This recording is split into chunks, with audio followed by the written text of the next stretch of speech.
Ele salvou uma mulher desmaiada na rua, mas o que aconteceu no dia seguinte foi algo que ele nunca esperou.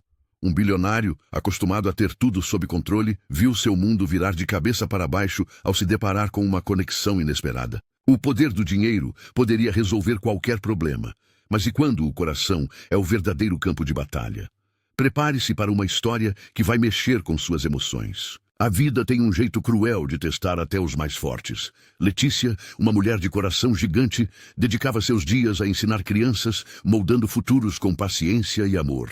Mas o destino, implacável como sempre, não se comoveu com sua bondade. Sua filha, Pietra, seu bem mais precioso, foi diagnosticada com uma doença fatal.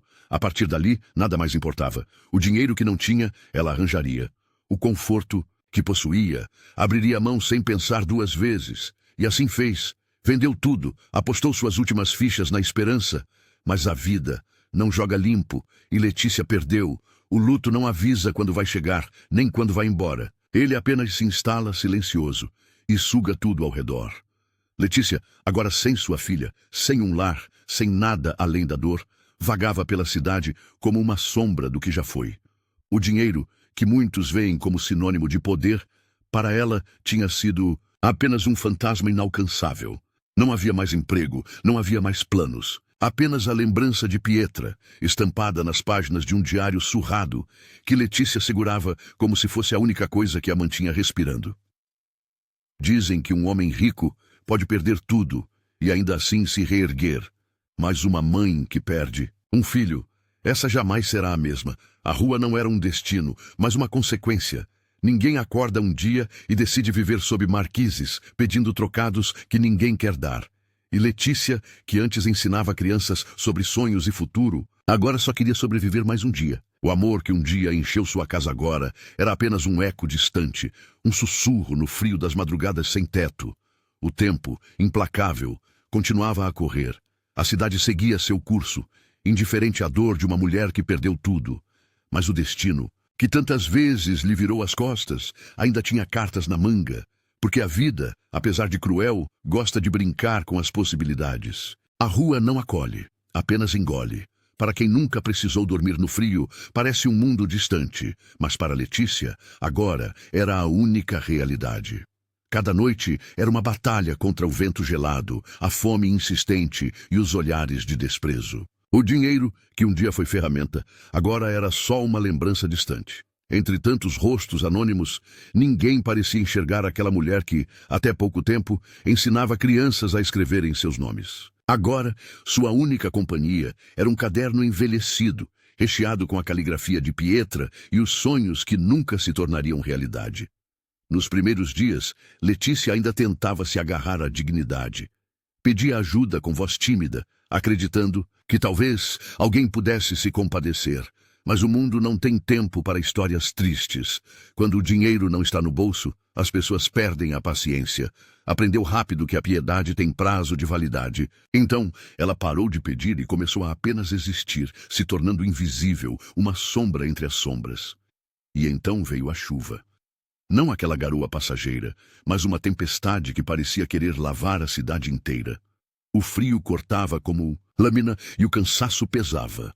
Letícia se encolheu sob uma marquise, abraçada ao diário, já sem forças para lutar contra a vida. E foi ali, naquela calçada molhada, que o improvável aconteceu. Avilton não era um homem comum. Seu nome vinha sempre acompanhado de títulos grandiosos: bilionário, empresário, gênio dos negócios. Dinheiro nunca foi um problema para ele. Mas naquela noite, enquanto dirigia sua caminhonete de luxo pelas ruas encharcadas, percebeu algo que dinheiro nenhum poderia ignorar. Uma mulher encolhida sob uma marquise, abraçada a um caderno, com os olhos vazios de quem já perdeu tudo.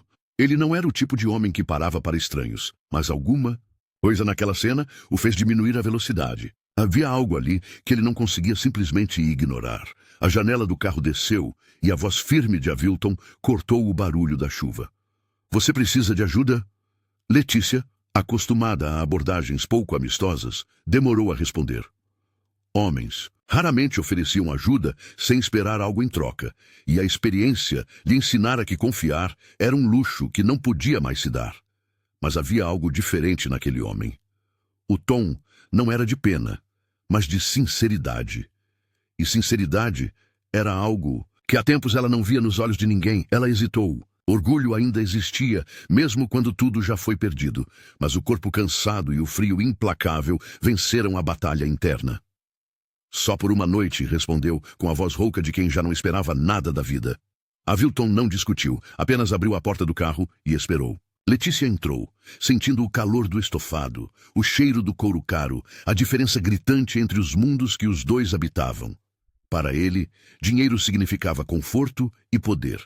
Para ela, significava sobrevivência. O trajeto foi silencioso. Avilton, acostumado a comandar salas cheias de executivos, sentiu que aquela era uma situação que não podia ser resolvida com números e estratégias. Letícia, por sua vez, não sabia se relaxava ou se mantinha a guarda alta. A casa de Avilton era mais do que Letícia poderia imaginar. Cada detalhe exalava luxo, desde os enormes lustres de cristal até os móveis impecavelmente posicionados. Para alguém que passou tanto tempo sem um teto, aquilo parecia um outro planeta. Mas o que mais chamou sua atenção não foi o brilho da riqueza, e sim um pequeno detalhe que fez seu coração apertar. Um porta-retratos com a foto de uma menina. O olhar doce, o sorriso inocente. Lembrou-se de Pietra no mesmo instante. E foi nesse momento que uma voz infantil quebrou o silêncio. Papai, quem é ela? A menina, de cabelos castanhos e pijama macio, desceu as escadas com curiosidade nos olhos. Avilton sorriu de forma gentil. Essa é Letícia, ela vai passar um tempo aqui. Seja educada. Isabela. Esse era o nome dela, e algo naquela menina fez com que Letícia sentisse um aperto no peito que há muito tempo não sentia. Não era apenas a semelhança com Pietra, mas a maneira como olhava para ela, como se já soubesse que ali havia mais do que uma hóspede. Crianças enxergam além. Do óbvio, sentem coisas que os adultos ignoram. E Letícia sentiu que, de alguma forma, aquela menina ia mudar tudo. Nos dias que seguiram, Letícia começou a se acostumar com aquela nova realidade. Ainda não entendia por que Avilton tinha lhe dado uma chance, mas pela primeira vez em muito tempo sentia-se minimamente segura. Isabela, por outro lado, parecia ter encontrado nela uma nova companhia. Aos poucos, Letícia foi notando os pequenos detalhes da rotina da menina. Sua energia oscilava, havia um cansaço que não combinava com sua idade. E Letícia conhecia bem aqueles sinais, bem demais. Letícia sempre acreditou que o amor de uma mãe ensina a ver o que os outros não percebem. Foi assim com Pietra. E agora, observando Isabela, sentia aquela mesma inquietação crescer no peito. A menina brincava, sorria. Mas, em certos momentos, o brilho no olhar desaparecia. Pequenos hematomas surgiam sem motivo aparente, e o cansaço parecia se instalar cada vez mais rápido. Era um déjà-vu cruel. Letícia tentava ignorar, tentava convencer-se de que era apenas impressão sua, mas a verdade berrava em sua mente. Algo estava errado. Ela comentou com Avilton em um jantar, tentando não parecer alarmista. Você já reparou que Isabela tem se sentido fraca ultimamente? Perguntou fingindo naturalidade. O homem ergueu os olhos do prato, parecendo surpreso. Criança cansa mesmo, ela brinca o dia inteiro. A resposta veio automática, como a de quem não quer pensar no pior. Mas Letícia sabia que aquilo não era normal. O dinheiro do homem rico podia comprar conforto, mas não podia protegê-lo da verdade. A preocupação crescia e Letícia sentia-se sufocada pela sensação de déjà-vu. Como alguém que já perdeu tudo, ela sabia o peso da negligência. Não insistir significava se calar diante de um perigo iminente. Então, resolveu ser direta. Avilton, eu já vi isso antes. Pietra começou assim. Não é só cansaço. Isabela precisa ir ao médico. O tom firme fez o bilionário franzir a testa. Ele não gostava de ser confrontado, ainda mais por alguém que mal conhecia. Mas, no fundo, algo na convicção de Letícia o fez hesitar. O silêncio que se seguiu foi pesado. Avilton não era um homem que lidava bem com vulnerabilidades, mas, no fundo, o medo já começava a se instalar. O poder e o dinheiro que acumulou ao longo da vida não podiam impedir que a realidade o alcançasse. E naquele momento, no fundo de sua mente, ele sabia que Letícia estava certa. O consultório estava silencioso, mas o silêncio não era de paz, era de tensão. Avilton mantinha a expressão séria, como se seu mundo inteiro dependesse das próximas palavras do médico.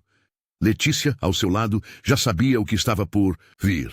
Não era pessimismo, era experiência. Os exames estavam ali, frios e definitivos, e o semblante do doutor não deixava espaço para esperanças vazias. Senhor Avilton, sua filha tem uma condição séria no sangue. Precisamos agir rápido. O bilionário sentiu o chão sumir sob seus pés. Dinheiro sempre resolveu tudo em sua vida, mas naquele momento, o saldo bancário não fazia diferença. O tratamento exige um transplante de medula e precisamos encontrar um doador compatível o quanto antes. Aquelas palavras giravam na mente de Avilton como um tornado. Ele sempre esteve no controle de tudo, mas agora estava de mãos atadas. E se não encontrarmos? Sua voz, que sempre exalou poder, agora vacilava. O médico respirou fundo antes de responder. Se demorarmos, pode ser tarde demais. Letícia observava tudo em silêncio. A dor nos olhos de Avilton era a mesma que um dia queimou nos seus. O desespero de um pai que vê sua filha escorregar pelos dedos. Mas havia uma diferença. Ele tinha dinheiro, influência, recursos que ela nunca teve. E ainda assim, naquele momento, ele estava tão vulnerável quanto qualquer outro pai. Enquanto saíam do consultório, Avilton passou as mãos pelo rosto, tentando organizar os pensamentos. Mas a única certeza que tinha era esta. Faria qualquer coisa para salvar Isabela. Qualquer coisa. Avilton acionou os melhores médicos, especialistas renomados, laboratórios de ponta. Dinheiro não era problema, e ele estava disposto a mover o mundo para encontrar um doador para Isabela. Mas os dias passavam, e a lista de compatibilidade seguia vazia. A impaciência crescia, o medo se transformava em raiva. Como era possível que, com tanto poder, ele estivesse impotente diante daquilo? Letícia acompanhava tudo em silêncio. Não era dela que se esperava uma solução, mas no fundo, algo lhe dizia para agir. Sem avisar ninguém, fez os exames. Não porque achava que seria compatível, mas porque não suportava a ideia de ficar parada. Quando recebeu a ligação da clínica, seu coração disparou. Senhorita Letícia, os exames confirmam que você é compatível com Isabela. Ela precisou sentar. Aquilo não era coincidência, era algo maior. Quando contou a Avilton, ele demorou a reagir. Olhou para ela como se não tivesse entendido. Você está dizendo que... A voz falhou. Letícia confirmou com a cabeça. Eu sou compatível. Posso doar a medula. O bilionário passou as mãos pelos cabelos tentando processar. O destino era um jogo imprevisível. No meio de tantas pessoas no mundo, a única que ele ajudou sem esperar nada em troca era justamente a peça-chave para salvar sua filha. Você tem certeza? Avilton perguntou, a voz carregada de algo raro nele. Vulnerabilidade. Letícia sorriu de leve. Eu perdi uma filha. Se posso impedir que você passe por isso, não há o que pensar. Pela primeira vez, o homem rico sentiu algo que dinheiro algum poderia comprar. Gratidão genuína. O dia do transplante chegou como uma tempestade inevitável. O hospital, apesar de luxuoso, parecia frio. Cada segundo arrastava-se como uma eternidade. A cirurgia foi longa. Avilton caminhava de um lado para o outro, checando o relógio a cada minuto. Quando finalmente o médico apareceu no corredor, Avilton prendeu a respiração. O procedimento foi um sucesso. Agora precisamos aguardar a recuperação. Ele quase caiu de alívio, mas não havia espaço para celebração ainda. Letícia também acordou horas depois, sentindo o corpo fraco, mas o coração leve. A dor física era suportável, porque dessa vez tinha um propósito. Sabia que cada gota do seu sangue agora circulava em Isabela, dando-lhe uma nova chance. Quando viu Avilton ao lado da cama, percebeu algo diferente em seus olhos. Os dias seguintes foram uma montanha-russa de emoções. Isabela reagia bem, mas a recuperação exigia paciência. Avilton tornou-se uma sombra ao lado da filha, acompanhando cada detalhe, como se tivesse medo de que um segundo de distração pudesse tirá-la dele. E Letícia, mesmo se recuperando, nunca esteve tão presente. Ela não era apenas uma doadora, era parte daquela história agora. O tempo passava devagar, mas cada melhora de Isabela era um pequeno milagre, e no fundo, todos ali sabiam que a batalha ainda não estava vencida. Mas pela primeira vez havia esperança. Com o tempo, Isabela se recuperou. Seu sorriso, que antes havia sido tímido e cansado, agora era amplo e cheio de vida. As cicatrizes da cirurgia desapareceram, mas as marcas que ficaram em seus corações eram mais profundas. Letícia, por sua vez, encontrou um novo propósito. Ela se tornara uma figura importante na vida de Isabela, mas não apenas por ser a doadora. Ela trazia consigo a experiência de uma mãe que soubera o que era perder e que agora sabia o valor da segunda chance. A relação entre ela e a Wilton, embora ainda cautelosa, começava a se moldar de forma única. Nos dias tranquilos que se seguiram, Letícia percebeu algo fundamental. A vida é feita de momentos simples, de gestos pequenos que, no fim, são os mais significativos. Ela já havia aprendido que o dinheiro e o poder não podiam evitar a dor, mas o amor e a sinceridade poderiam curar de uma forma muito mais profunda. Isabela, que a princípio foi apenas uma criança perdida, agora era sua razão para seguir. Em frente a Wilton, por sua vez, havia mudado em algo muito mais profundo. Ele não era mais o homem que controlava tudo com um clique, o milionário imbatível. Era um homem que soubera que, no fim, o que realmente importa são as pessoas ao nosso redor. O que ele construiu ao longo da vida, embora grandioso, era nada, comparado ao que realmente valia a pena: o amor pela filha, o reconhecimento da verdadeira riqueza que só as relações sinceras podem oferecer. E juntos, Isabela, Letícia e a Wilton construíram uma nova história.